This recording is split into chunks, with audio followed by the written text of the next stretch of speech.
This month, August 2022, we released Daytime Graffiti with AMUSE, a graffiti video that's now available on our Patreon. We follow AMUSE as he paints Manhattan's rooftops and streets while speaking on getting arrested for painting trains, Chicago's ban on spray paint, moving forward in life with positivity, and more. The full video, as well as an AMUSE sticker pack, are available and shipped to our Patreon members for the month of August, and include limited hand-done postal slaps and eggshells. Members also gain access to All We Got Is Us 2 and our Patreon-only episode library. This video is the first of a series that we'll be continuously putting up on our Patreon. We also have new Patreon-only episodes out with AMUSE-126 and Dyke. Dyke speaks on serving prison time in Detroit, operating a grow house, graffiti, and more. Members gain access to our Patreon-only episode library with interviews from Dessa MTA, Acer, Les YKK, XSM, Bat, Ola, Rebo, Sabe KST, Zers, Diego127, Wayne COD, Dual Risk, Host 18, Cash 4, Sake, Mike Iraq Virtual Reality, Dyke, and AMUSE-126. As always, immense thank you to everybody who supports the show in any way. Enjoy the episode. Peace. Hey, this is Claw Money, and you're listening to Angel and Z, sponsored by Art Primo. What is Art Primo, you ask? How dare you? Art Primo is a graffiti shop that was started by writers for writers in Seattle in 2001, and they have stayed true to their roots for over 20 years, offering everything from caps to inks to paint to refillable mops. They got nibs, they got jibs, they got caps, solids, zines, books, and more.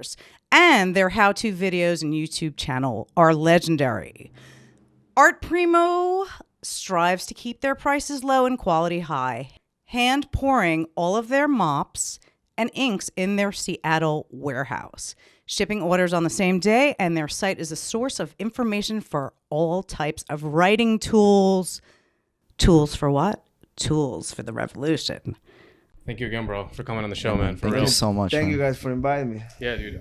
So I was gonna start this off saying that, you know, a lot of people from Ecuador, they come to America, or it's their dream to come to America to, you know, give back to their families, make a better life for themselves, work hard, and like kind of pave their own way with opportunities that they otherwise wouldn't have in Ecuador. And that's kind of like what my family did. My mom and dad came here 20 something years ago, and with the purpose of changing their life and not going back to Ecuador. So when I see someone like you who did what you did against a lot of odds, you know, and it took a lot of hard work, it's honestly very inspiring and just, you know, gets me really hyped to see, because I know, like, I've been to the places that you come from, you know what I mean? Like, my family's from there. I see it, been seeing it my whole life. And like, I understand the attitude that you can take upon things, because that's where you come from. So what do you, when you look back on that and where you're from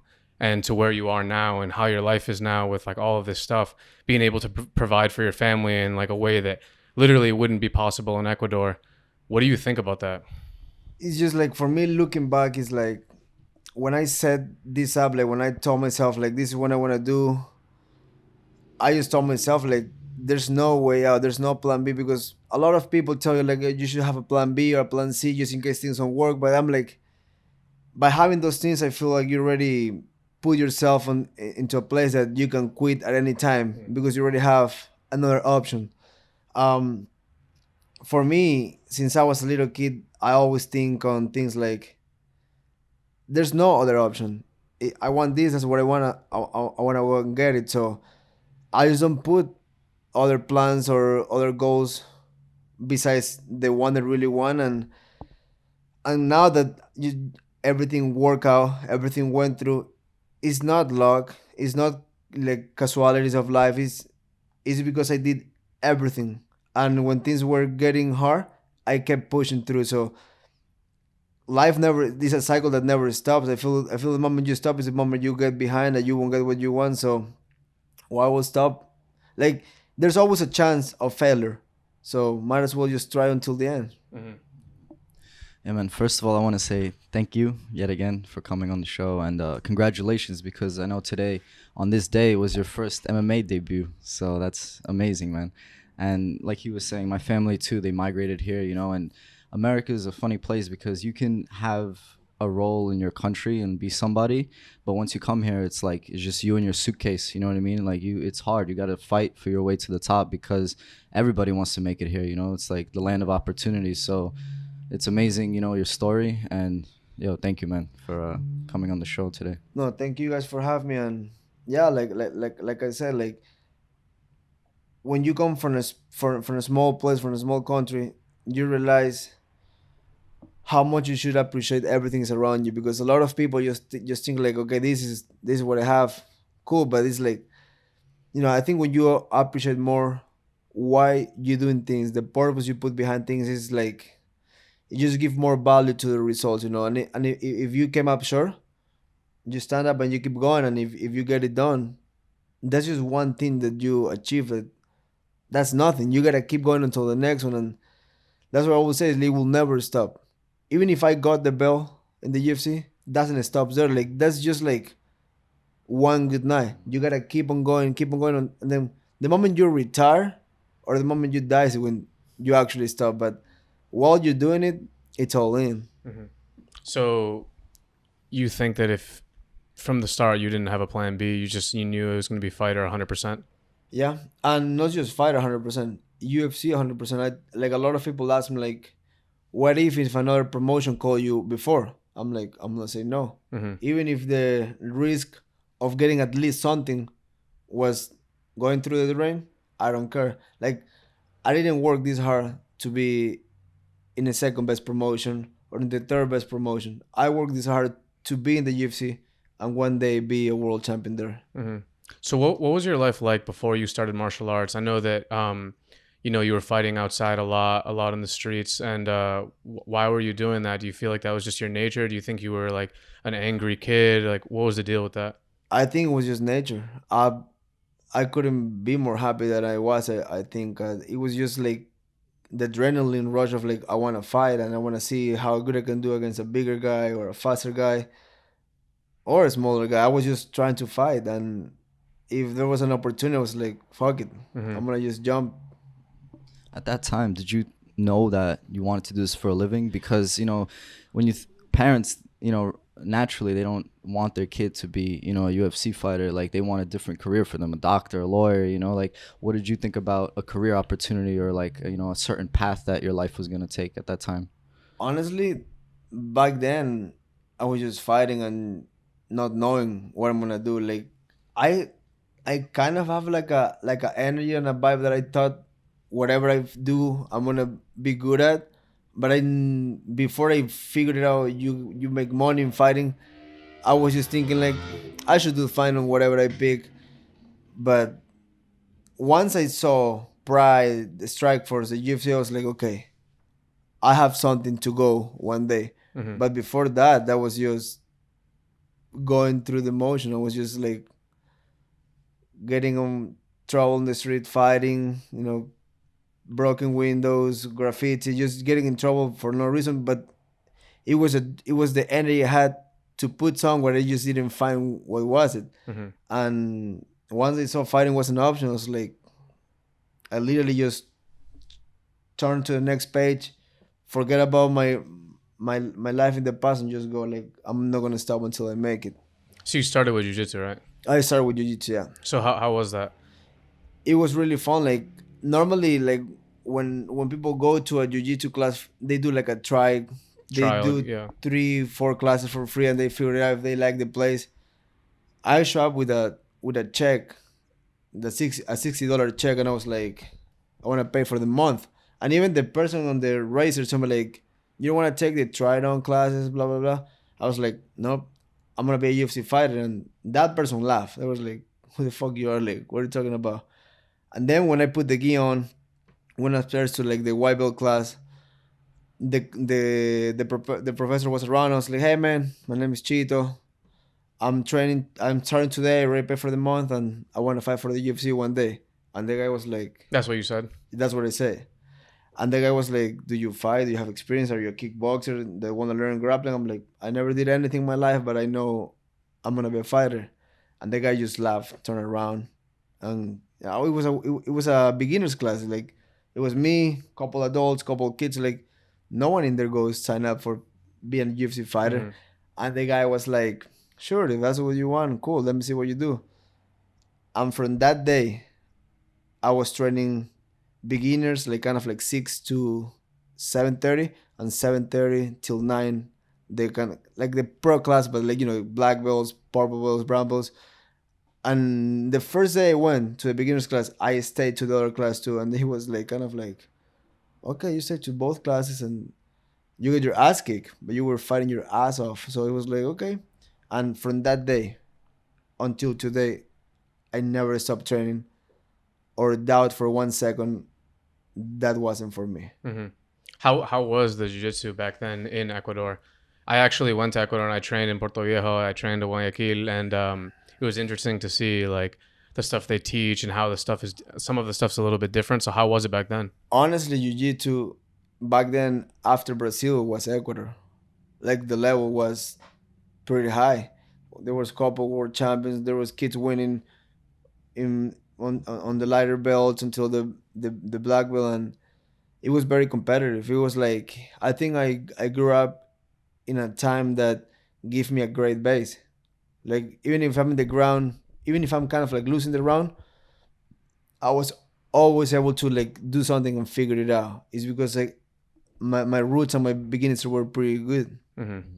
What made you choose jiu-jitsu as opposed to other martial arts when you were beginning? You know what I mean? I didn't know anything else. I didn't know anything. Like I know box exists, karate exists, but my neighbor told me like, hey, I'm training in this gym and seems like you like to fight, so you want to come and learn for real?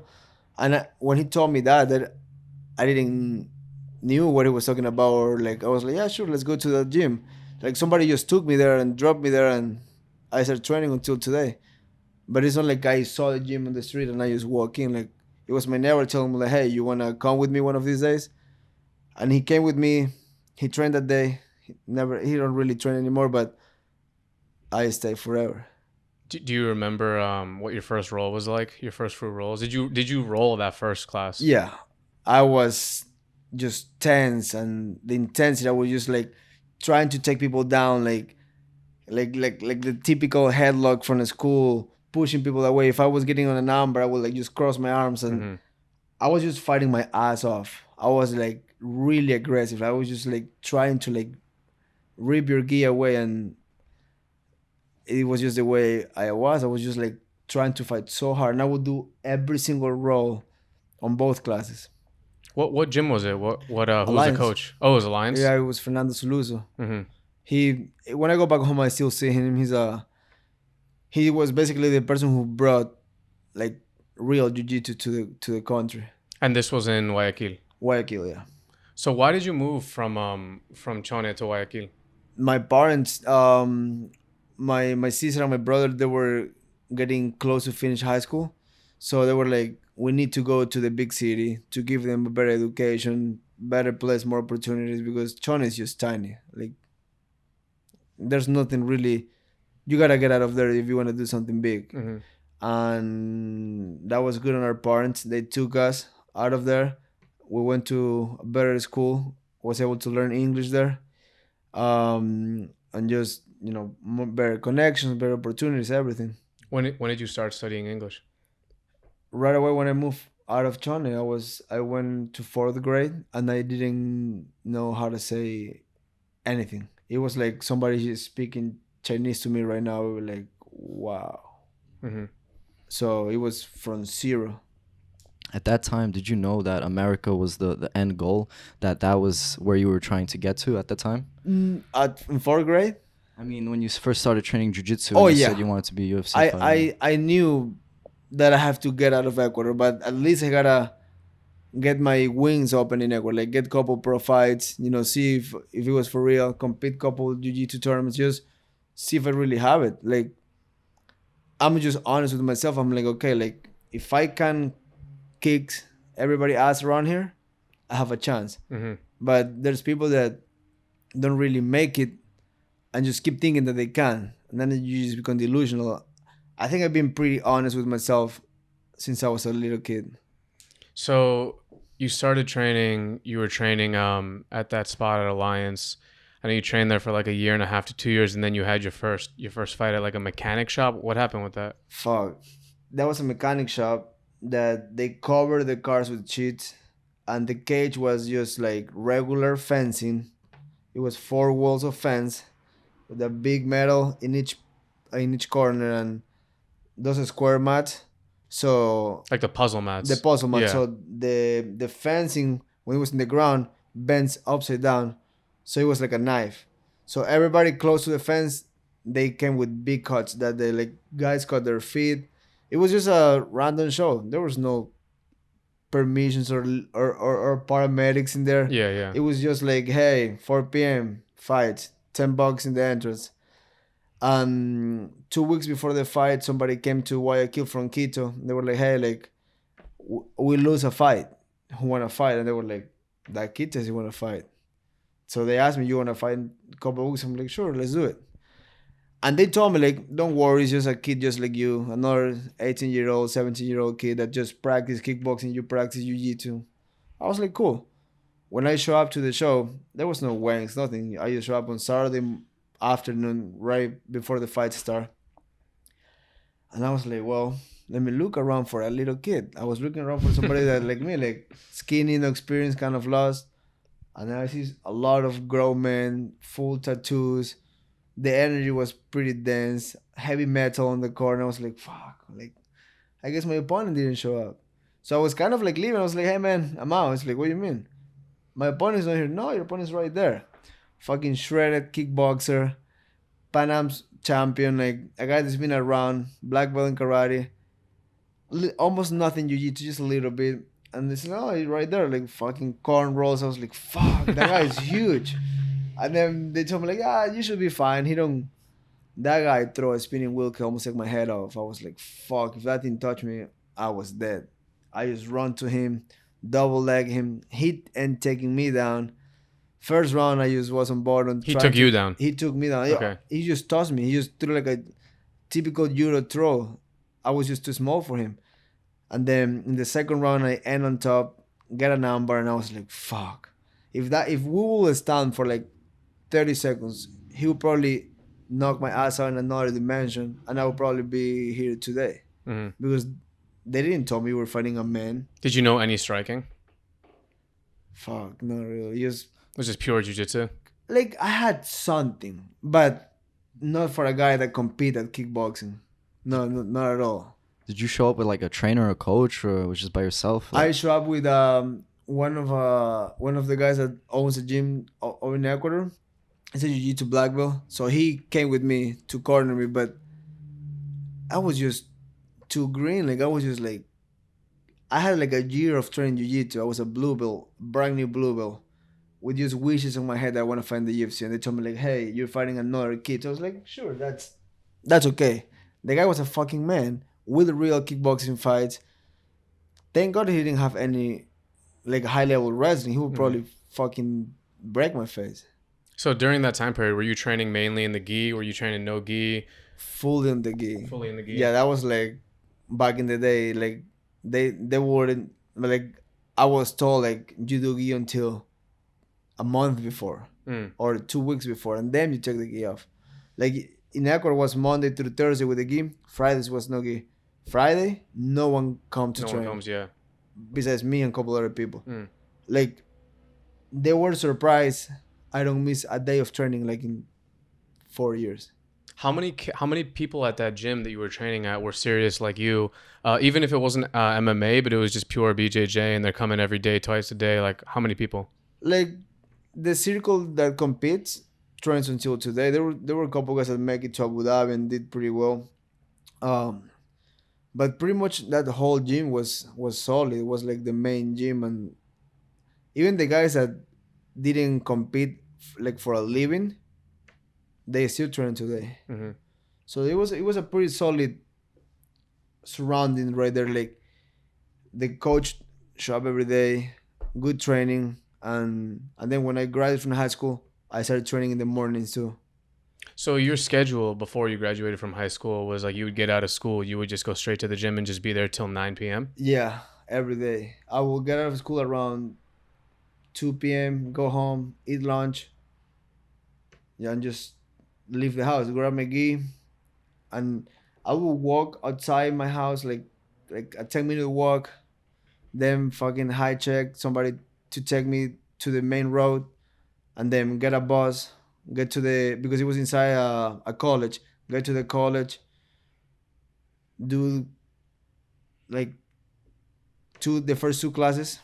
One was like a kickboxing class, then a jiu-jitsu class, then advanced class, and just stay the whole entire day there, and then shower at the end, and see who can take me back home. So what did your family or your people around you think? Because I feel like you hear these stories about, especially back then, and then probably even more in Ecuador, like telling someone you're going to be a professional UFC fighter is like saying like, I'm going to be a professional porn star, or like I'm going to be Tony Hawk. They're going to be like 1 in 10,000 people do that. They don't even knew that. Like they were like, what means UFC? Like you want to be UFC? Like what is that? Like I get it. You're kind of crazy. You like to fight. You get in trouble. So what I think is like they always thought I was starting to avoid college with excuse. I was trying to get a couple years ahead of them, but you know they started finding out like it was for real. But at the beginning they were like, when I started training, I don't remember no one around the city that was like, hey, let's go watch UFC tonight. Like nobody. So that's how like the popularity of UFC was so low that I watched probably 2 times UFC with people over there. Like I would download it on a web and watch it on a Sunday morning on the computer. Like it wasn't like it was on the TV. Mm-hmm. So it was just like people when you tell like I want to be UFC part, people would like, what is that? Yeah. Like 5 years later, UFC was something like, oh, okay, UFC. But when I told people I want to fight in the UFC, when I did my first pro fight, it was in high school. So when I came back on Monday to school, it was like my friends don't even knew I went for a fight.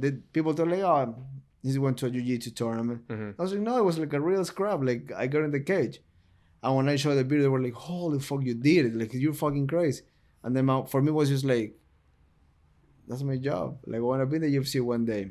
So where was your first pro fight? In Quito. In Quito? So I make my parents sign something that they allowed me to fight, but I told them it was for a jiu-jitsu tournament.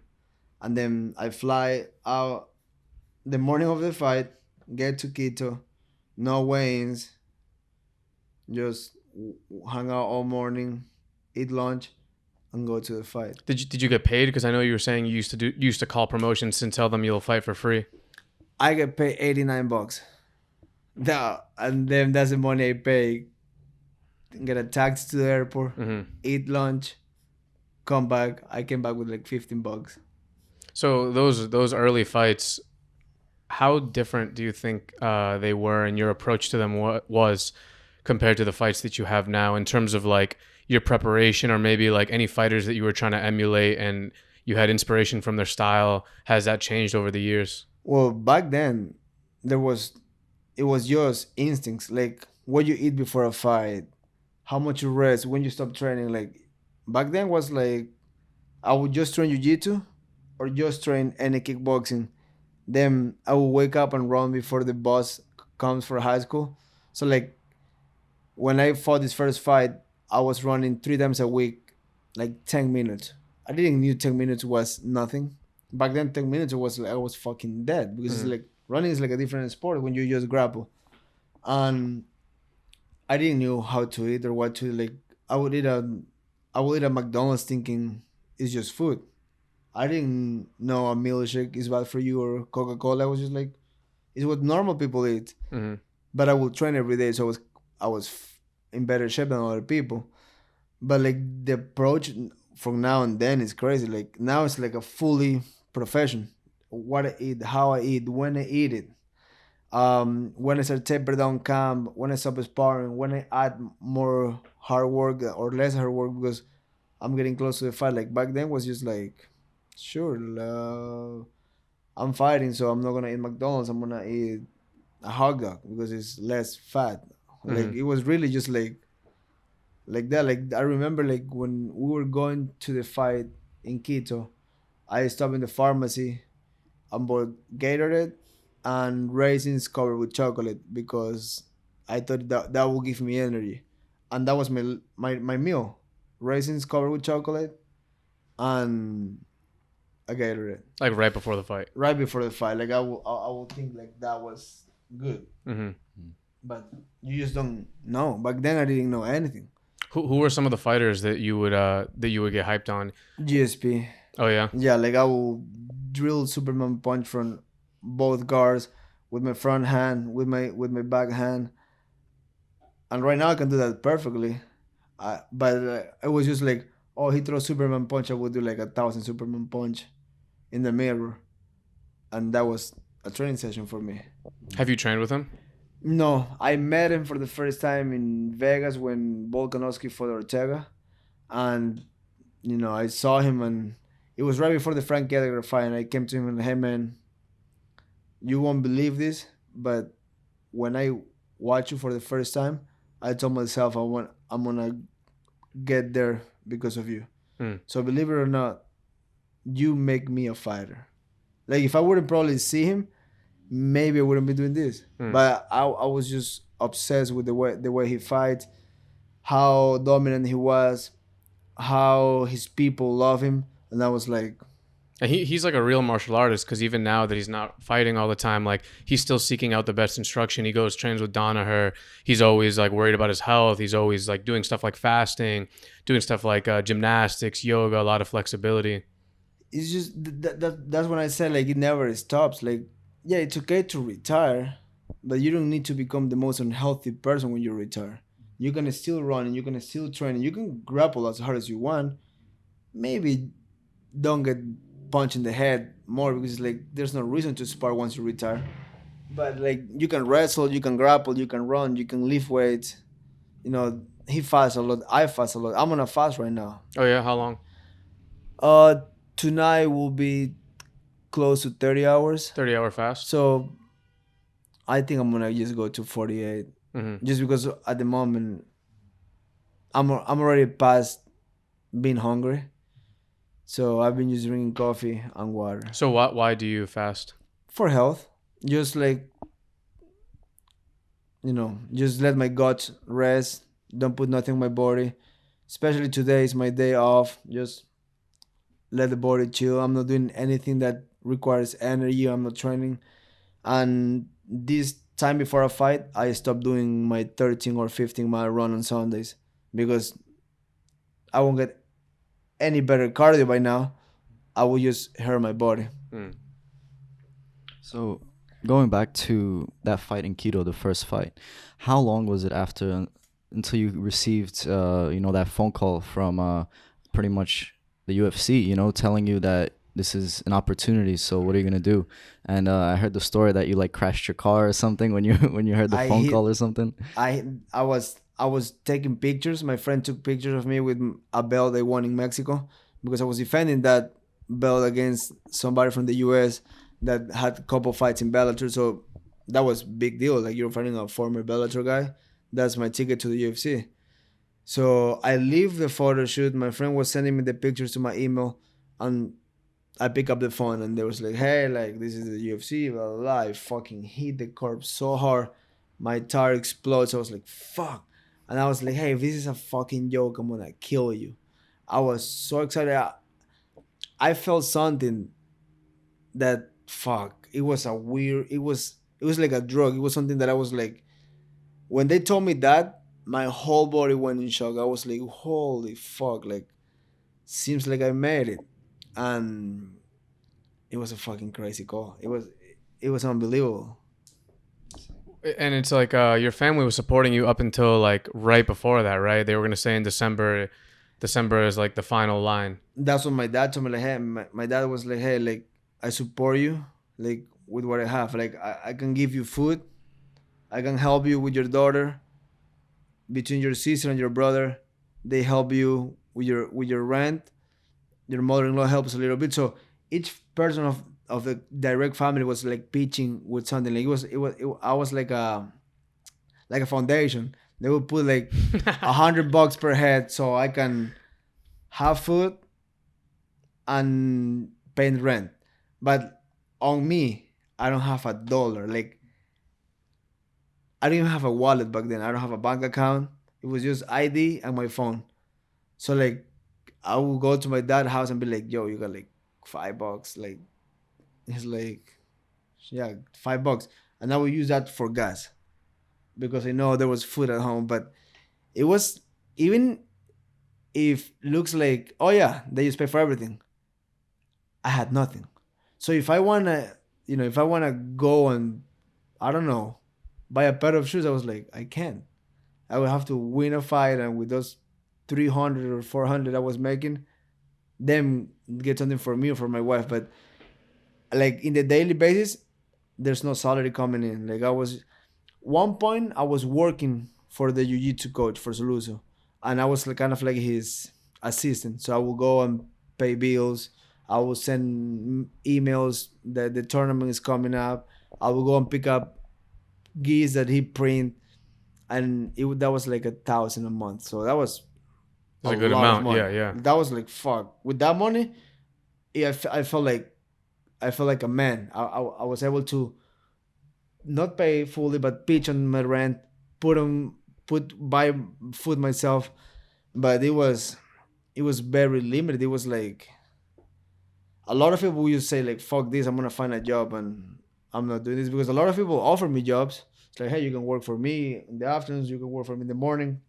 I would make a couple grand, but then the fighting thing was over. So I just said like, fuck, I'm gonna make it. If you don't stop, I'm gonna make it. And I just keep telling myself like, keep going, don't worry. But then going back to where you asked, my dad told me like, hey man, this is the last year. After this, you have two options: figure it out yourself or work for me. But when you work for me, there's no training 4 times a day. You work for me, and then you can train when I tell you you're done today. I was like, okay, cool. They fucking called me like 10 days before November was over. Wow. Like, and that's nothing I can control. Like, I told my dad like, okay, cool. And then once my dad back it up, maybe my sister and my brother will be like, figure it out, because they were making $800 a month, and they were pitching me fucking 10% of what they make or 15% what they make. So they're running in low too. And then when they called me, it was just surreal. And that was a lesson for me, because I was like, if I would have stopped a year before, kind of like, oh, this is too much, I won't make it, I'm from Ecuador, just having a low level mentality, I wouldn't be here today.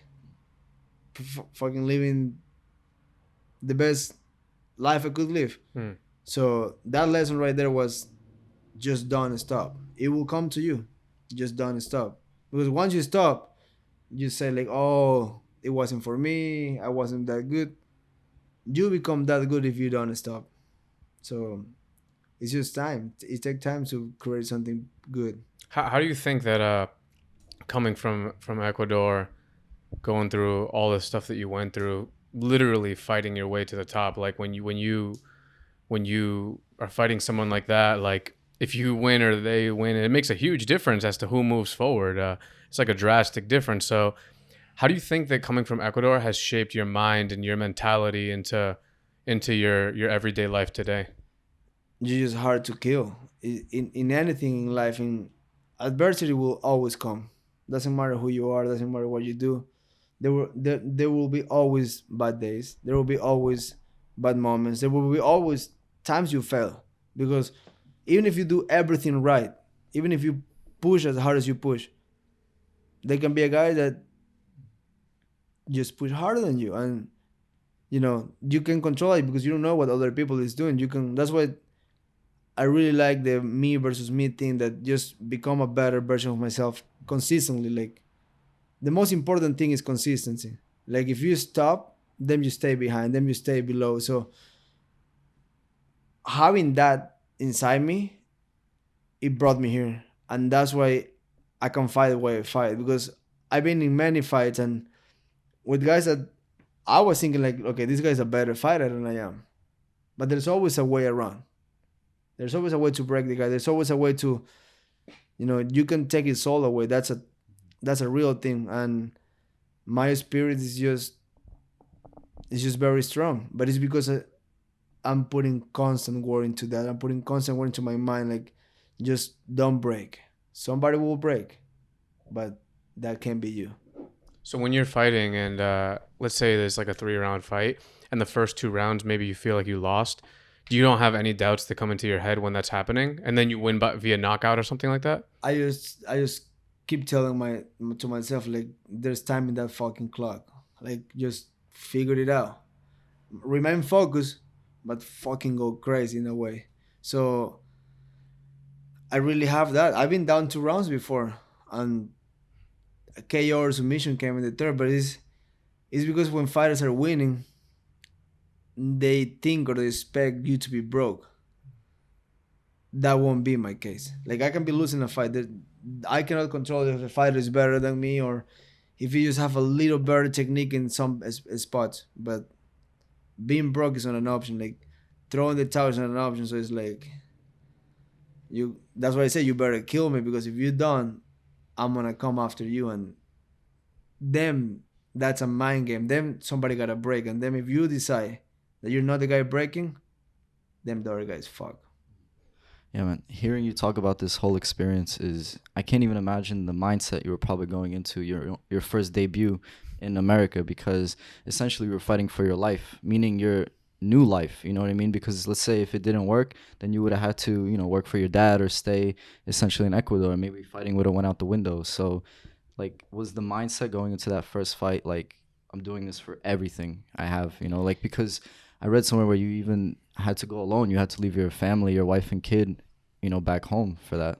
Yeah, that was when they called me to do the Ultimate Fighter. I left for like a couple months, but I never left the country before. So you just they just put you in a plane, like, you're gonna train at Jackson's MMA and you're gonna figure it out. And if you're good enough, we'll put you in the Ultimate Fighter. You've never been out of your house. You've never been out of your country. You never had a job before. It was just like, okay, fuck, I'm a fighter. And they throw you in the best gym in the world back then. And you're around like superstars, John Jones around, Cowboys in his prime. Like, you got all these guys in there and you're just like, fuck, what I'm doing here. I was getting tossed around every day. I was getting my ass kicked. But I just kept coming. I was like, fuck. Because over there, no one tell you what to do. They tell you the times they train. If you show up or not, up to you. I show up to every single fucking class, knowing that I was losing every single moment of that sparring. And I was like, fuck it. If I don't push here, going back like a loser, fuck that. I won't say I will regret that, just because I wouldn't even accept that. I can't do that. It's just not inside me. What were you thinking when you were at Jackson's and you were losing all the rounds with everybody? Because what you want to do is you want to become champion. I knew my level was low, just because I wasn't training with any pro fighters or any high level coaches in MMA. There was good jiu-jitsu, there was good wrestling, good boxing, but separate. But I never sparred with a real fighter in my life. I was a real fighter sparring with a kickboxer or a boxer, but they weren't like in the high level. They weren't like fighting for a lot of money or things like that. So I never had that feeling of training with a real fighter. So when I moved to Jackson's, I was like, fuck, like, this is just too hard. I couldn't defend a takedown. I couldn't stop getting submitted. And in the sparring, I would have to just fucking go to war to kind of like figure it out. But my level was just low. But there was something that I feel I had, that it was like, I just know I have what it will take me to get there, and you can teach that. My heart was like strong.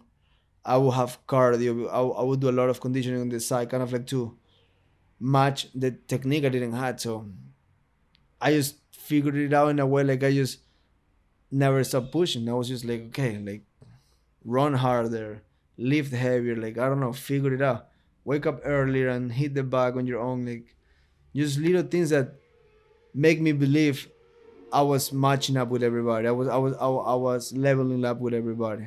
Like literally doing every single small thing you could possibly do that I, maybe the other people who might be technically better aren't doing. yeah, like I would like pay a conditioning coaching on the side. I would pay the coaches from Jackson on the side to hold meets for me. I would like fucking ask questions like, "Hey man, can you help me? I feel I fucking suck, but I really want this." It's a weird thing to say, but I was just honest. I was like, "Hey man, I'm getting my ass kicked, but I really will give my life to be a UFC fighter. So like, help me, like, tell me what to do."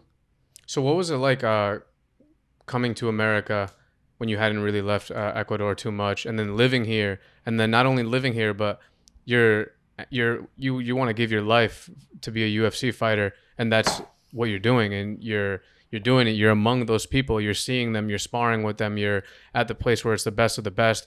What was going through your head? And you're away from your family. I know your family means a lot to you. So what was going through your head? It was a trip. But I was like, I was I was sad because I was away.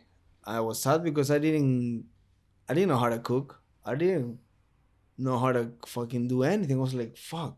I'm over there. It's like you're in dorms. The gym is downstairs, so you gotta like buy your own food, cook your own food, and you don't have a friend there. You show up. You say like, hey, what's up, guys? I'm the new guy, and they're kind of like, cool, yeah, fuck off. Like we don't know you yet. So it's like everything was just like even right there, people will break. People will like, fuck, this is not for me. I don't know how to treat other people. I don't like. I was like, where's my bed? They told me like, there's no bed for you. Like you sleep in the corner. So you gotta kind of like literally earn things. I was like, fuck you. I'm gonna take this bed. Kind of like you gotta like, if you just get to a place that you're new and you just like sit and kind of like let everybody tell you what to do, you probably don't go far. So you gotta like kind of like in a way stand up for yourself and have a voice. And I was like, okay, I have told this is mine. Fridge is for everybody. Respect the rules. I don't eat your shit. Don't eat my shit. So I had like a strong mindset going into it, but I just didn't know anything. Mm-hmm. That was my first time doing something like that ever. So how long did you train in that gym until you had that fight where you heel kicked him from the bottom? That was like 4 to 6 months of training, and then they sent us to the Ultimate Fighter. It was a crazy experience. I went from being in a gym nobody knew who I was to go to the Ultimate Fighter. They lock us in our rooms because that's kind of like the thing. Like, no one can see who's the Ultimate Fighter guys. So we spent like 10 days inside a hotel room with the rule: if you came out of your room, they kick you out.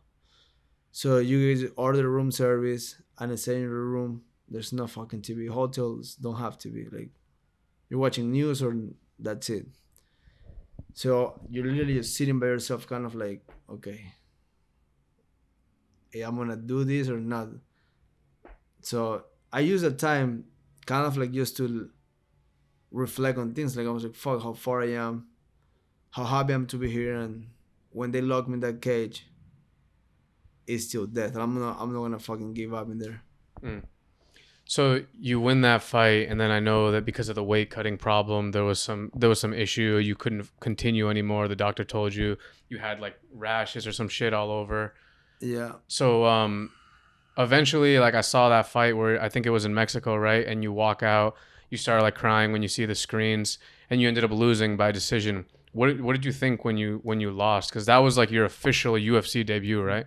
That was heartbreaking. Like, I just couldn't believe I lost the fight. I was like, everything I do until this moment for nothing. I was like, my life is over, and I just didn't have like maybe the right people around me. But that's also on me. I'm the one that picked that people, so I never came with an excuse to do anything. I still believe in I won that fight, but that doesn't make anything different because you can never change that. But losing that fight told me like, remind me how much I hate losing, because losing your UFC debut was like, I really thought my life was over. I was like, I will never make it. But then how you rebuild from those things, it's also what will set you up to how far you will make it. So literally the next day, I told myself like, fuck that, like it's just not acceptable that, especially like close decision like that. I was like, I need to do something. I need to figure it out. I need to like find a way and just push myself a little harder. Just put my mind in the right place and keep trying, because if you stop trying, you're fucked. So just keep trying. Do you believe that, let's say, undefeated fighters in the UFC or in general are missing that experience of losing? Not really. Like, it's just in MMA, it's just hard to know. Like, you have guys that I came to the UFC with 6-1. That's nothing. Not an amateur record. Not a pedigree like a Jiu-Jitsu world champion or a high level wrestling. I was a normal guy that decided, fuck, I want to be a fighter. And look at how far I made it. And then you have guys that are undefeated, get to the belt, and after that, they fucking lose 20 fights in a row. So fighting is so individually and so hard. Like, we need to cut so much weight before to use our full body in a fight. Like, it's almost like fighting is the most physical thing ever, and you need to kill yourself the day before the fight. So like on fighting, nothing makes sense. You see guys that like example Jan Wachowicz. At the beginning of his career, no one ever thought he could be a world champion. No one, no one. He was like 3-5, some shit like that, and he become world champion. It just fighting is just a weird thing, and no one knows what people is going through. No one know. You can really lose a fight in the wake or in the locker room if something happened and you just don't realize that happened. That's why I believe the mindset is the most important thing that you can ever have in fighting, and a lot of fucking cardio, because you just don't know. You can be the best kickboxer on planet Earth. You run out of gas, there's nothing you can do. So it's just hard to know who's gonna do good or bad in this game, and that's why I train so hard, because it's just every year there's 10 new guys that want to take your head off. There's better people. There's just better fighters coming out. So it's just too hard to know. It's really hard to read MMA for the future. It's really crazy. You know, there's no like clear cut path, especially coming from Ecuador, how you can become a UFC fighter. There's no like, for example, oh, you want to be a doctor, you go to this school, then you do this, and then you do this, you sign this paper, you get this score and up, and you're in. There's like none of that really. And to, you know, just find your own way through hard work and then opportunity and seizing the opportunities by just always being ready. And then, you know, listening to you talk about how your whole family would throw in some money so you could continue training. Well, first of all, that's honestly beautiful, because it's like real support from family when like no one in Ecuador, like you said, like knew what that was. So for them to be giving part of their salaries is really good. And then to turn it around and then really actually make it, and then be in the UFC, be fighting, be fulfilling your dreams, be giving back, be supporting your family. It's like a full circle. It's really crazy to even just hear about, like from an outsider's perspective. You know, when you go to Ecuador now, like I went all over the place, and I see like your picture and such stuff like all over the place. When you go there, what do you think now? It's wild. Like, it's kind of like feels weird to go back, because it's almost like you already know. You can feel the energy of you, like even from the airport, how people get fucking crazy when they see me and stuff like that. It's the best thing to feel support like that, but it's also hard because you gotta deal with that everywhere. And you can never tell that people like, hey, fuck off, or hey, I don't want to fucking talk to you, have a bad day, because that's the people that won't see you probably in a couple of years. So you just gotta know how to handle that. And my coach Parillo does a great job on always talking about those things. Like doesn't matter how you win or lose your last fight, it's how you handle that. And then when you win, how you handle that until the next one. Because sometimes you think, oh, how cool I look on my last one. is how cool I'm gonna look in my next one. It doesn't work like that. So you gotta. That's what it says like never ends. So that's what going back to Ecuador and see that people coming at you. You just gotta figure it out. It's like part of the job. It's part of the job. You gotta know how to handle it. You gotta like, in a way, give love back to the people because that's the people that really is making you popular. Like without that people, you're just a guy that no one really give a fuck about you. So it's a business that brings a lot. You're still a professional athlete. You're not a rock star, but in a way, you end having a rock star life just because everybody likes the guy that kicks ass. It's cool. I think everybody likes a fighter. You put Mike Tyson in a room, everyone's want to shake his hand.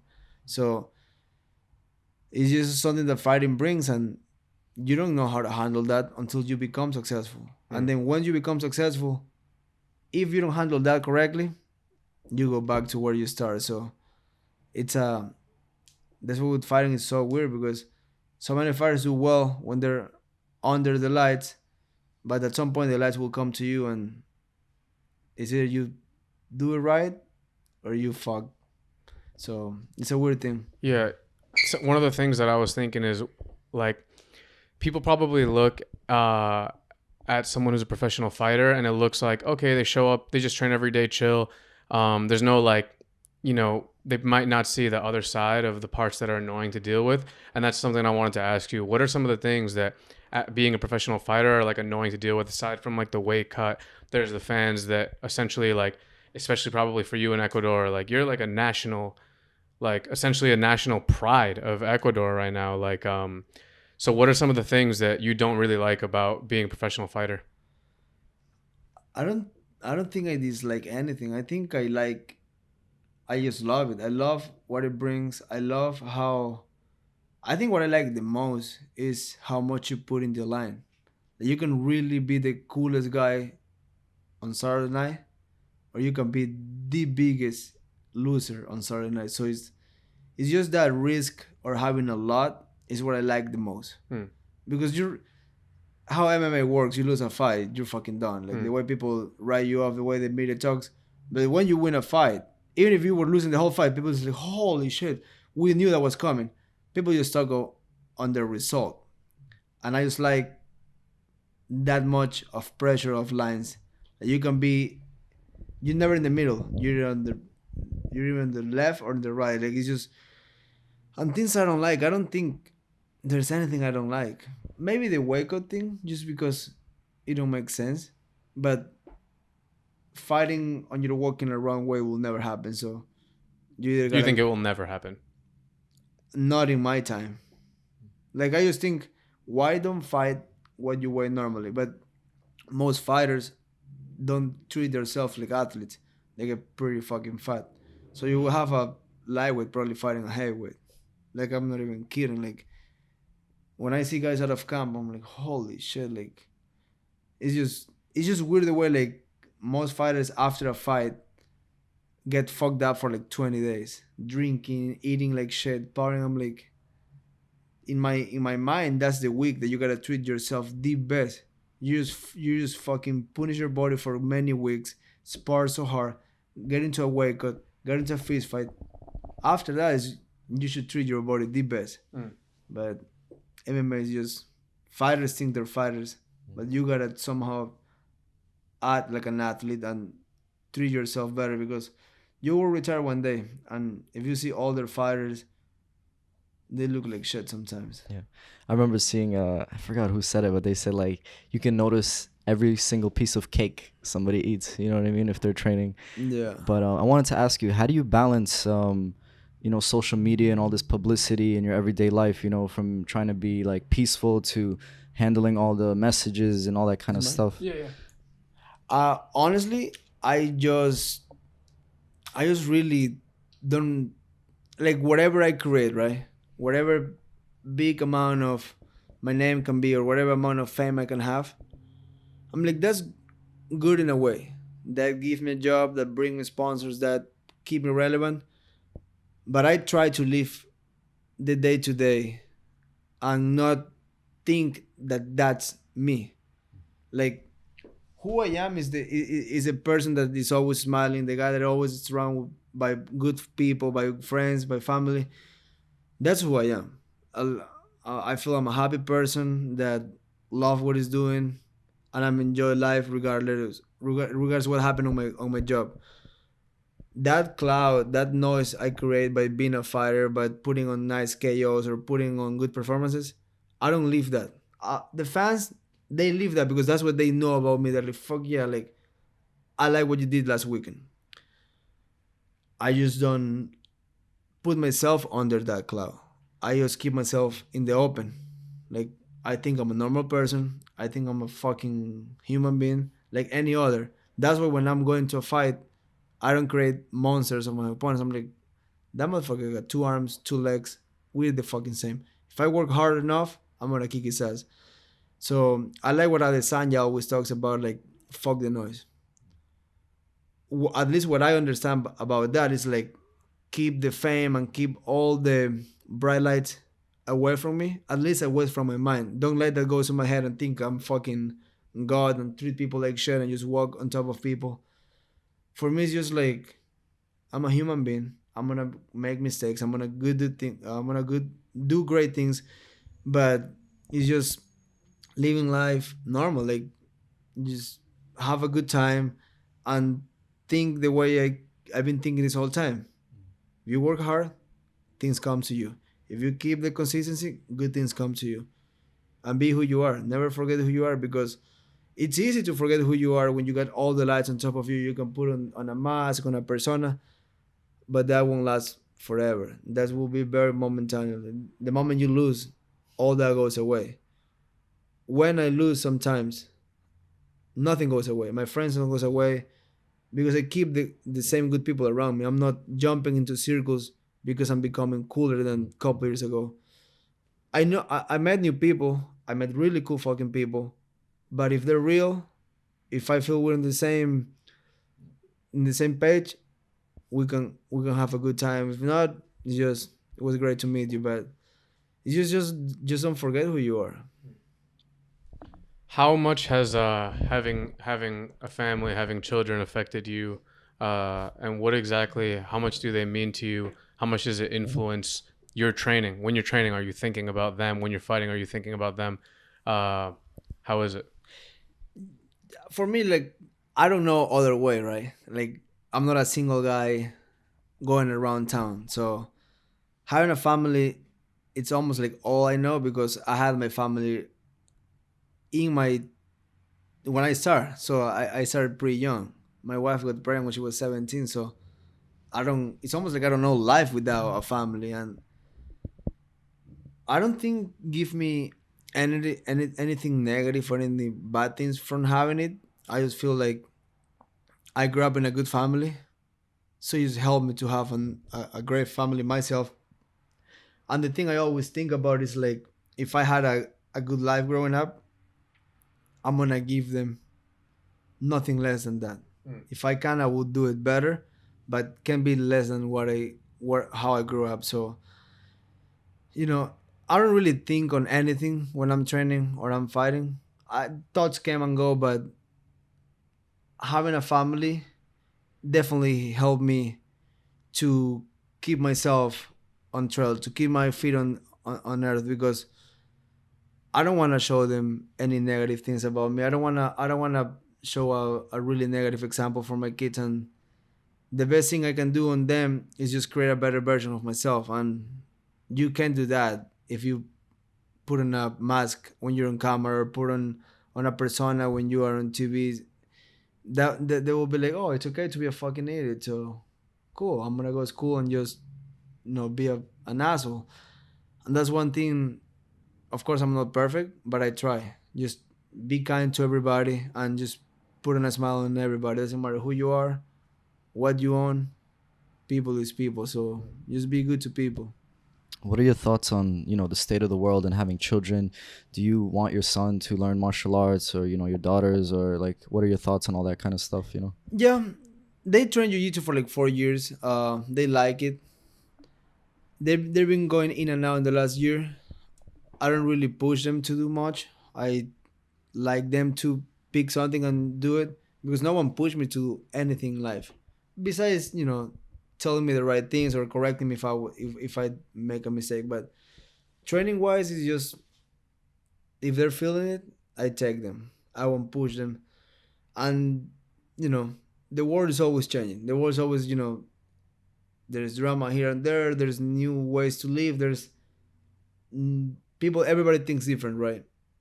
I just try to give a good example at home, so whenever they get out of the house, they can detect and figure it out what's good and bad. And you can really control a kid when walks out of the door, because I remember when I walk out of the door, I was fucking far away from home. Like, I could do whatever I want, no one will ever know, but I was just thought about, hey, what's good and bad, and if you fucked up, remember, you're gonna eat shit. So I just try to tell them there's a good side and a bad side everywhere. So just be aware and pick the best.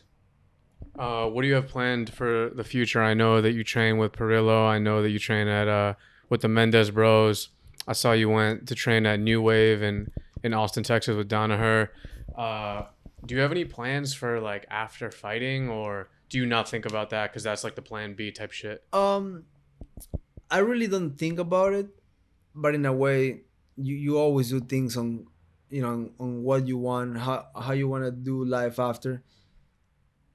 Me and my wife eventually we would like to have a coffee shop. I like cool coffee shops. I have coffee shops that have really good coffee, like legit good coffee, and the way I live is pretty clean. So I will have, I'm gonna have good snacks, maybe juices. So that's something that we've been thinking for years. We just haven't pulled the trigger on it, but it's because I'm so focused on my career. But I don't really have any plans after fighting, because I'm already doing commentary. That's an after fighting thing. I'm really not worried.